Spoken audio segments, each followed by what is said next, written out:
It's been dark enough in the morning and the evening these days that when I let our puppy Reggie out in the backyard, he is quickly out of sight. We don't really have a very big backyard. We have this little light on the small porch outside our family room with a sensor that's supposed to turn on automatically, but sometimes, however, Reggie's side and speed go undetected and the light fails to switch on. At that point, I have to step out onto the porch and stand below the sensor with my arm waving to trigger the light. And that only covers part of the yard that's closest to the house, which is not usually where Reggie hangs out. So there's this area beyond the light where even if I squint my eyes, I can't figure out where he is. Beyond the light, there's darkness, and what would be familiar by daylight becomes disorienting. It's a space where I have to use all of my sensory clues to figure out where he is.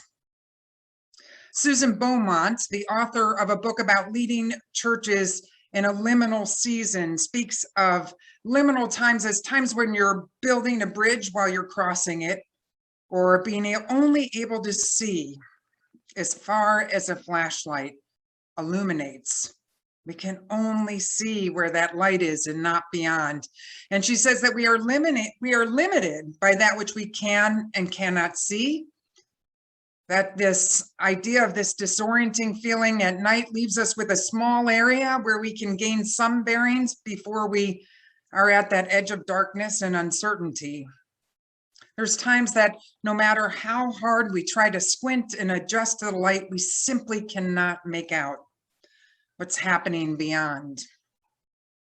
Churches and synagogues and other spiritual gathering places have been turning to Susan Beaumont's book, which Katie will talk a little bit more about. And this spiritual metaphor of liminal space as a way to navigate this extraordinary time. This liminal season, she says, has only been heightened and intensified by the upheaval happening in our lives, in our community, in our country, and in our world. Beaumont looks at the intersection of spiritual, relational, and organizational health when it comes to churches, and she names this as a liminal area. So I decided to do a little test balloon at a family dinner the other table, gain some insight for my sermon, and so I asked everybody what their thoughts were about liminality, and I received nothing but blank and uncertain looks. Clearly, it was not a term that resonated with folks around the table.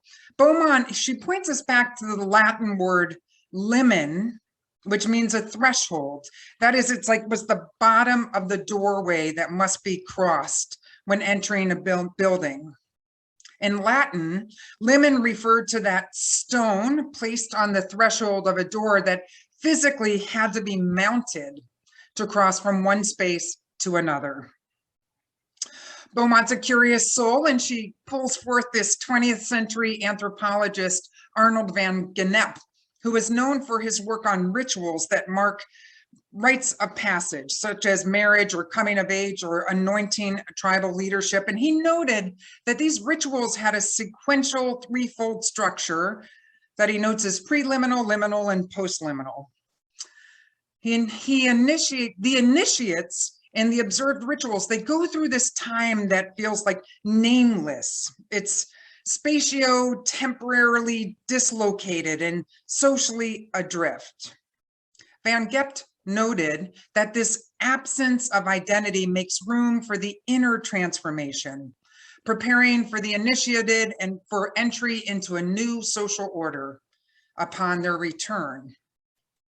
As a Christian, Beaumont notes biblical stories that even those of us who may not be biblical scholars are certainly familiar with, those such as Noah and the ark, and Jonah and the whale, and Adam and Eve being kicked out of the garden, as just some of the familiar stories of biblical characters entering into the unknown. And she reminds us that in the New Testament, Jesus begins his ministry in liminal space. Rising out of the baptismal waters, Jesus enters the desert for a period of 40 days and 40 nights, a liminal pilgrimage during which his new identity is formed and tested. He returns from the wilderness and signals an entry into a new life as a teacher and a healer and a savior. Myths and fairy tales and tales from around the world and throughout time tap into a similar metaphor. Liminality, that threshold of knowing and unknowing, bringing her observations to contemporary times. Beaumont quotes Ed Catmull from Pixar Films, who says, "There's this sweet spot between the known and the unknown where originality happens. The key is to be able to linger there without panicking."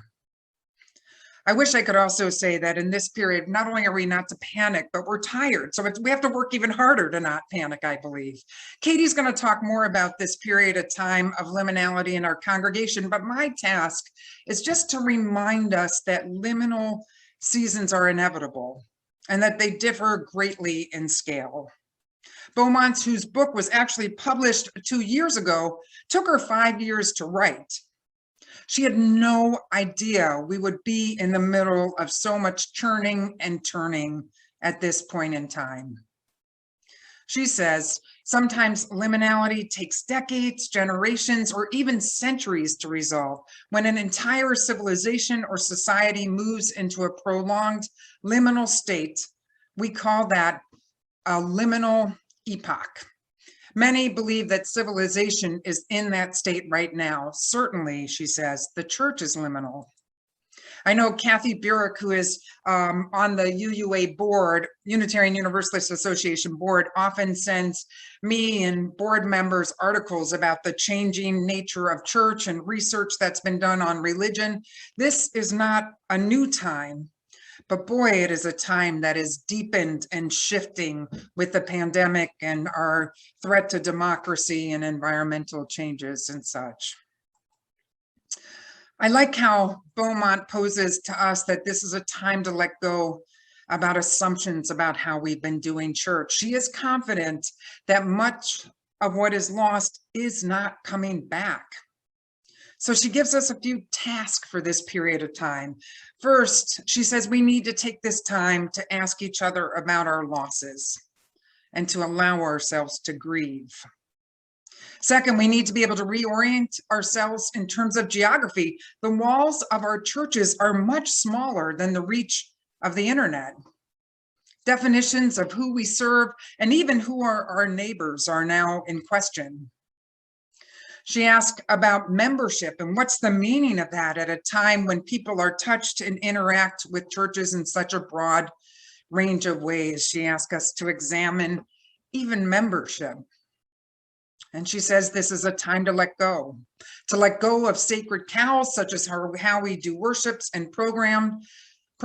She says it's a time of listening and of surrender, not inactive surrender, but surrender. A time to be still enough that we can hear where love is calling us next. There are many invitations in this liminal stage if we can go with it instead of against it.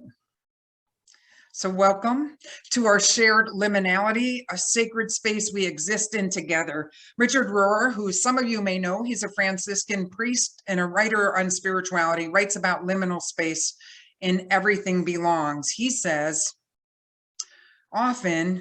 we often remain trapped in what we call normalcy, the way things are. And then life revolves around problem solving and fixing and explaining and taking sides with winners and losers. He says it can be a pretty circular and even nonsensical existence. He says to get out of this unending cycle, we have to allow ourselves to be drawn into sacred space, into liminality. All transformation takes place here. We have to allow ourselves to be drawn out of business as usual and remain patiently on the threshold, the liminin, where we are betwixt and between the familiar and the completely unknown. There alone, our old world left behind, while we are not yet sure of the new existence. This is the sacred space where the old world is able to fall apart and the bigger world is revealed. If we don't encounter liminal space in our lives, he says, we start idealizing normalcy. So I know for me, sometimes it's easy to idealize normalcy. It's easy to idealize the past, the churches I've been in the past, what's worked and what hasn't worked. It's natural to want to grab onto that and to recreate things that we've seen before. But to live in and to respond to where we are today, we need to accept that we have truly entered the unknown, the rich and the creative and mysterious space of liminality. Pay attention, listen, enter into unknowing, and together we will continue to move into what lies beyond today and will emerge into the future.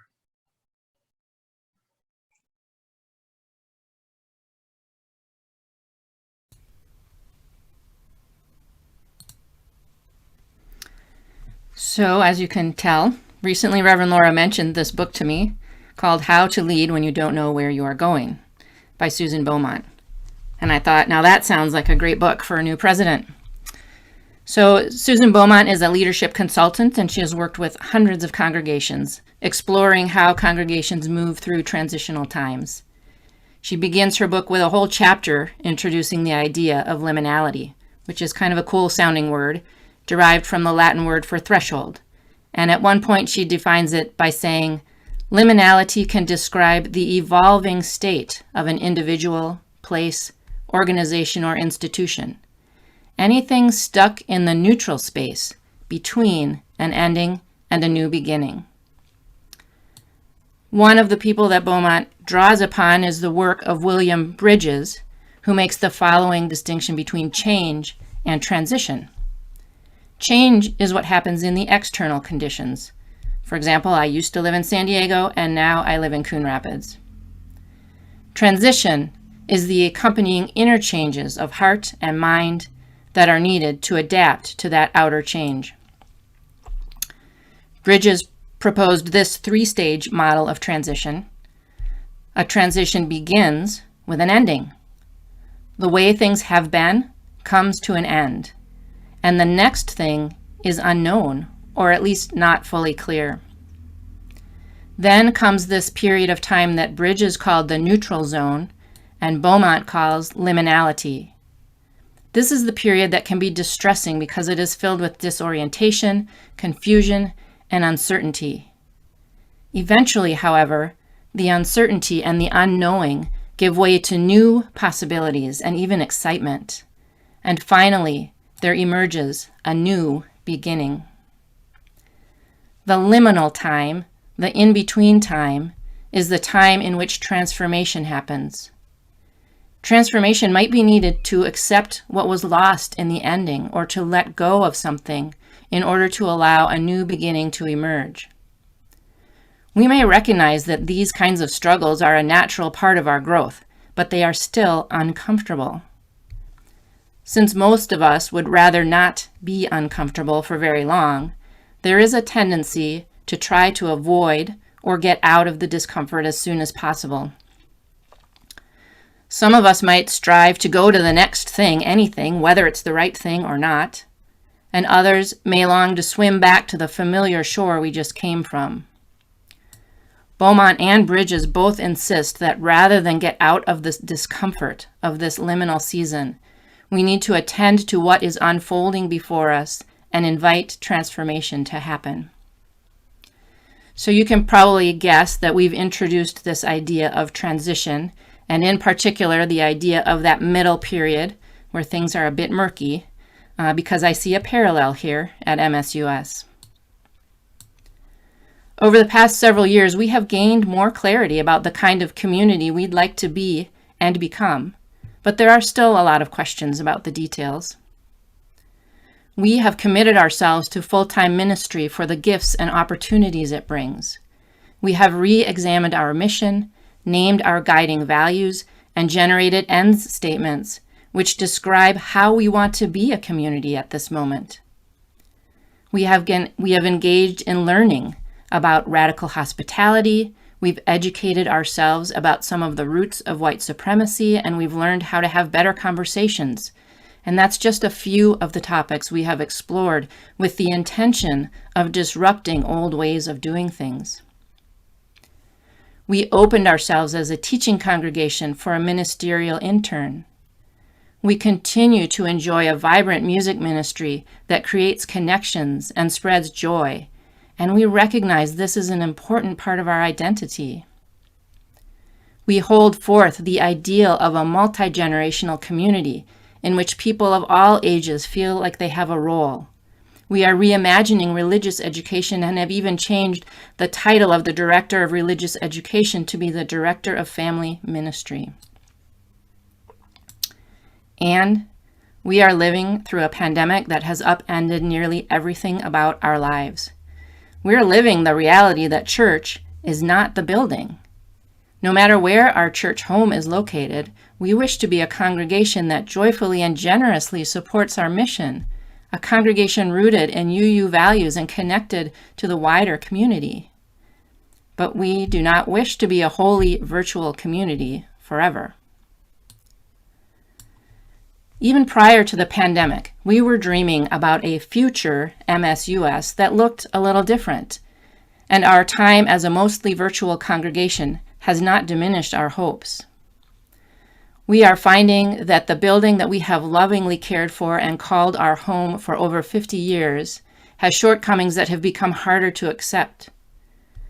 For a while we said, we know this isn't perfect, we're doing the best we can, and that's okay. But over time we have shifted our outlook, and the best we can do in this building no longer feels okay. We are compelled to do better.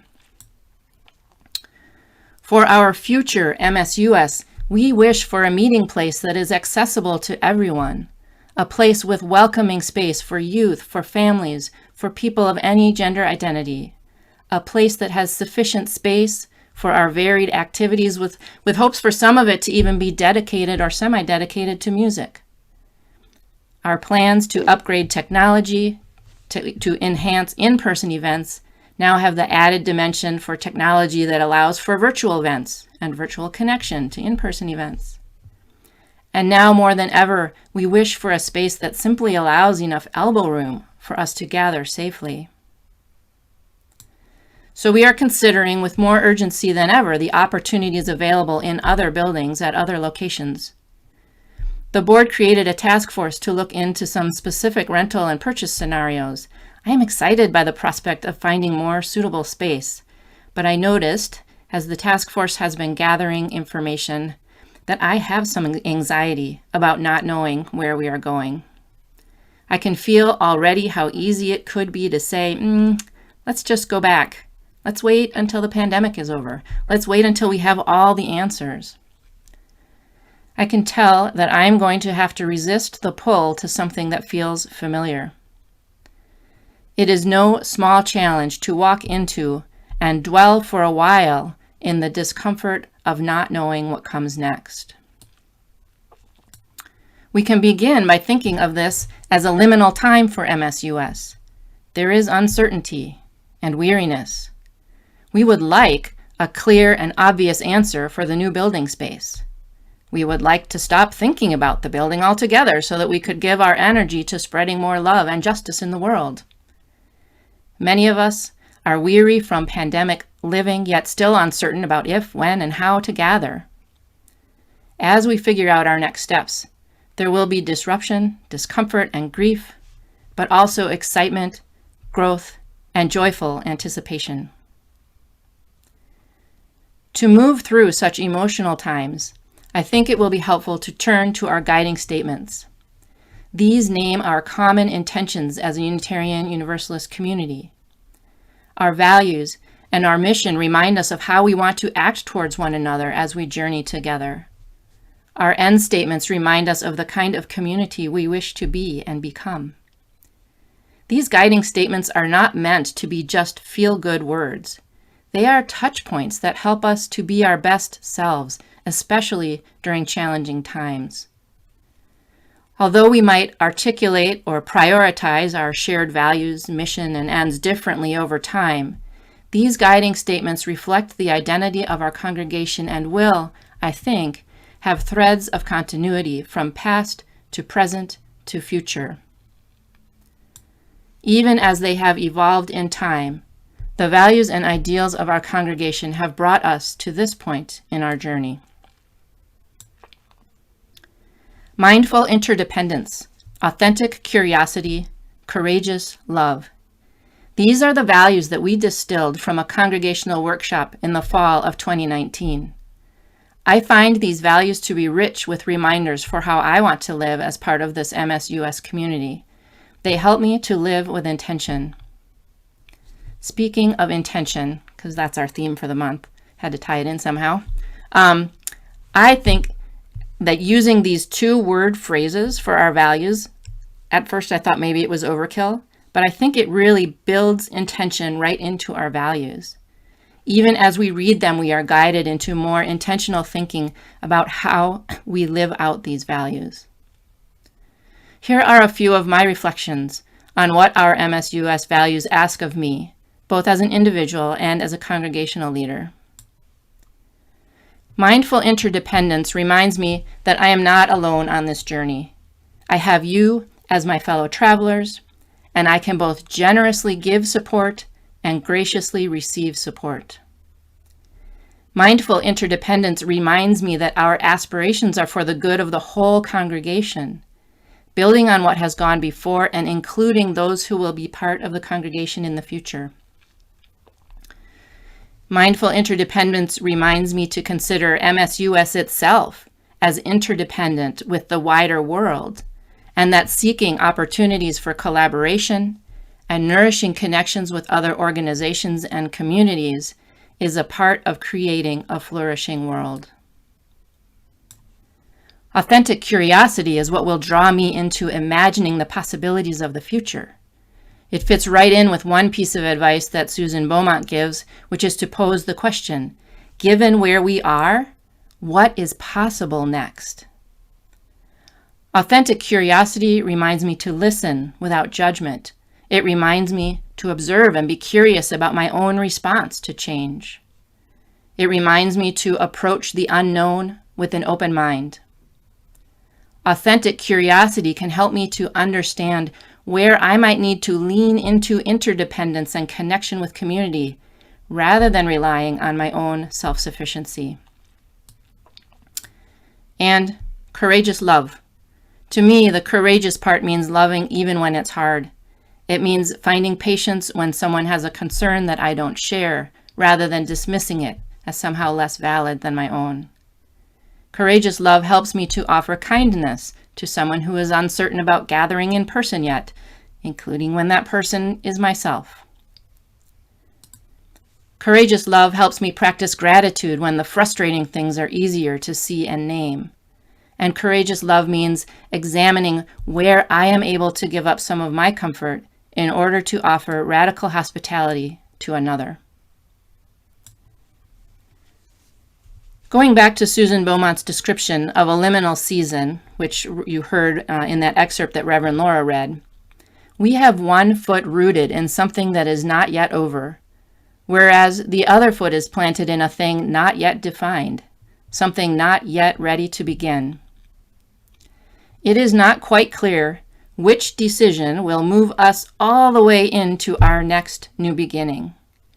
But I think we can get there if we work at being an intentional congregation, consciously staying in this liminal time together as we discover the next right thing to do.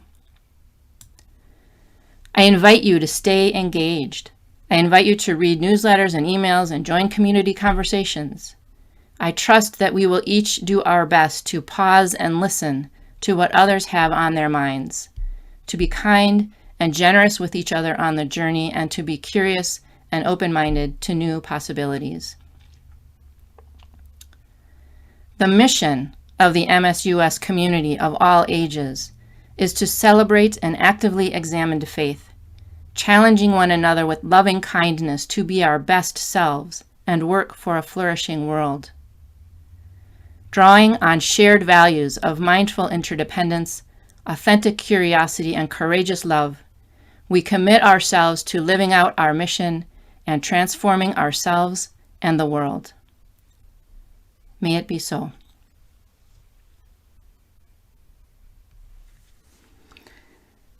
Pause for a breath. So it looks like we have time enough to hear people's responses to Reverend Laura's and my words today. A few questions. I see I have different questions than what I put in the thing there. Okay. So some of the questions that I was thinking you might respond to, I have like 3 different documents and one of them is not up to date. That's because we're in liminal space, Katie. Yeah, okay, thank you. So I've been toying around with all kinds of questions that you might consider, but the 2 that I ended up settling on was, what are your emotions in this liminal time at MSUS? Or what value or values might help you stay connected to MSUS during times of change and transitions? Obviously, you can respond really in any way you want, but we always like to give a few seed questions to see if that stimulates anything for you. And I'll let Chad lead this discussion part. I see Maria's raising her hand, though. Marie, go ahead. Okay. Something, I don't know if it was you, Katie, or Reverend Laura, but something about you feel things that you don't necessarily know that you're feeling.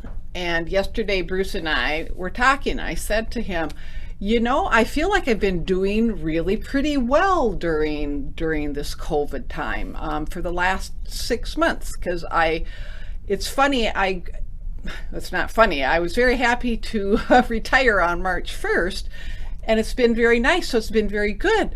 However, I was thinking it's really awful because I can't go and do things that I was planning to do on my retirement.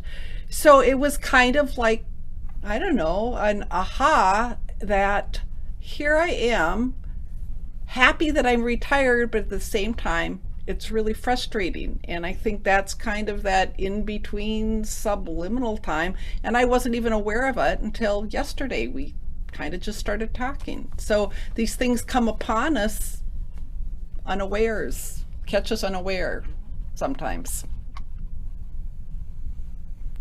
So that's it for now. Thanks, Marie. Holly put in chat that her emotion is grateful and what keeps her engaged is helping where I can and lunch bunch. Kathy Forbes wrote, imagine the quarantine without the internet. Indeed. And from Lois Burnett, I am anxious but exceedingly hopeful about the possibilities of new spaces for our community. And for those of you who are not aware of Lunch Bunch, every day, Monday through Friday, on this Zoom channel or whatever the heck we call it, people gather to eat lunch together. So everybody is welcome, 12 to noon, Monday through Friday.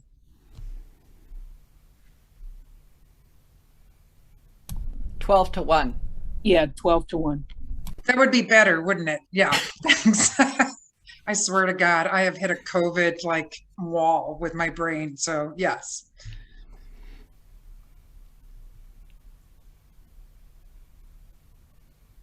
I am. Go ahead, Jesse. Roger and Jamie or something have their hands up. Yeah, I see. Jesse, go ahead first. I saw you first, and then I see Janice and Roger and Jamie. Okay. For me, it's difficult because I feel like an outsider, because I can't physically be involved in, I haven't been able to be physically involved in a lot of the things, the decisions that are being made and things being discussed. And then on top of it, now I know we all kind of feel like outsiders in a way because we're not physically engaged. But for me, it's kind of sad because I'm not getting to watch the physical changes happening within like the building and the the planning for something new. And I have this kind of, I don't know, unnecessary, I guess, fear that I won't be welcome in the new place. And I suppose that's just because it'll be new to me and it'll be like almost like starting over in the congregation in a way. So that's where I'm at. Thank you, Jesse. Janice, go ahead. We can't hear you, Janice.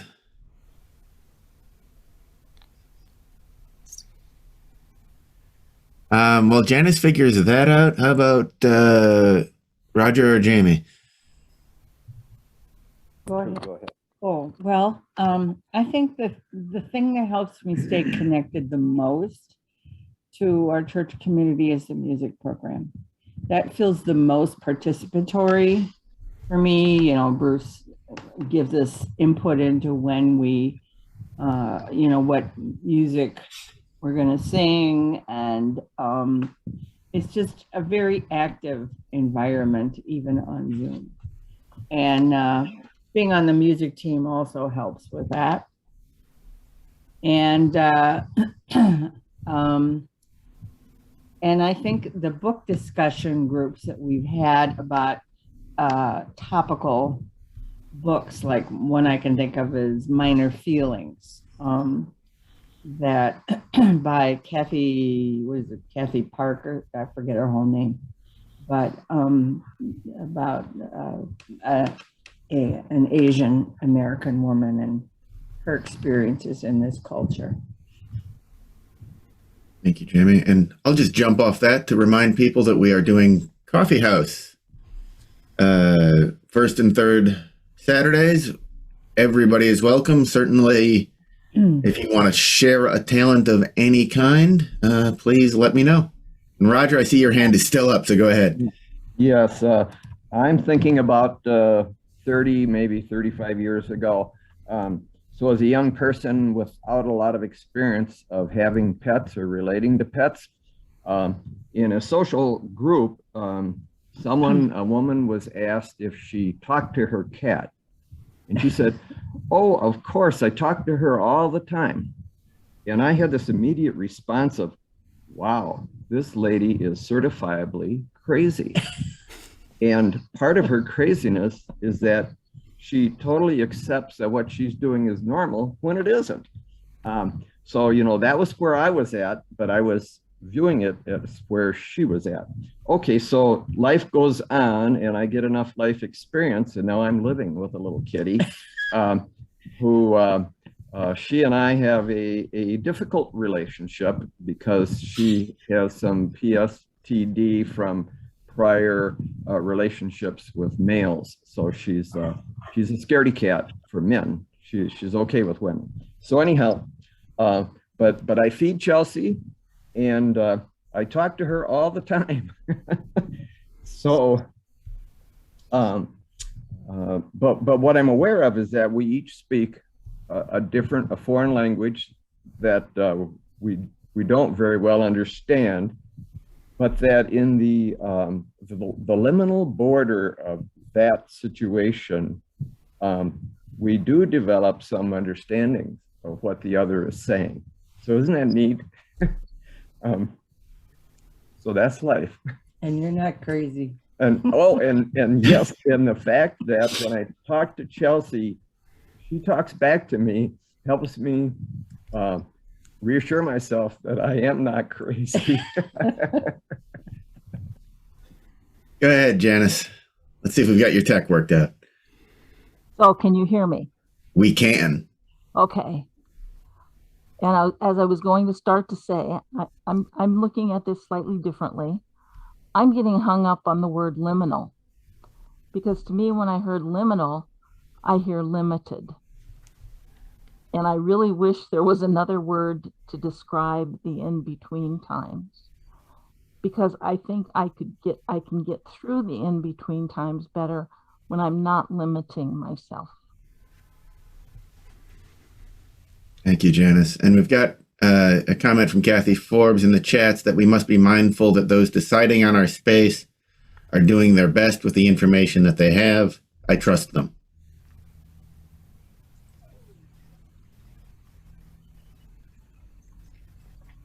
Go ahead, Lynn. I just wanted to add one thing about the values that Katie was talking about. On public radio this week, someone was talking about the fact that the word courageous comes from the French word cœur, which means heart.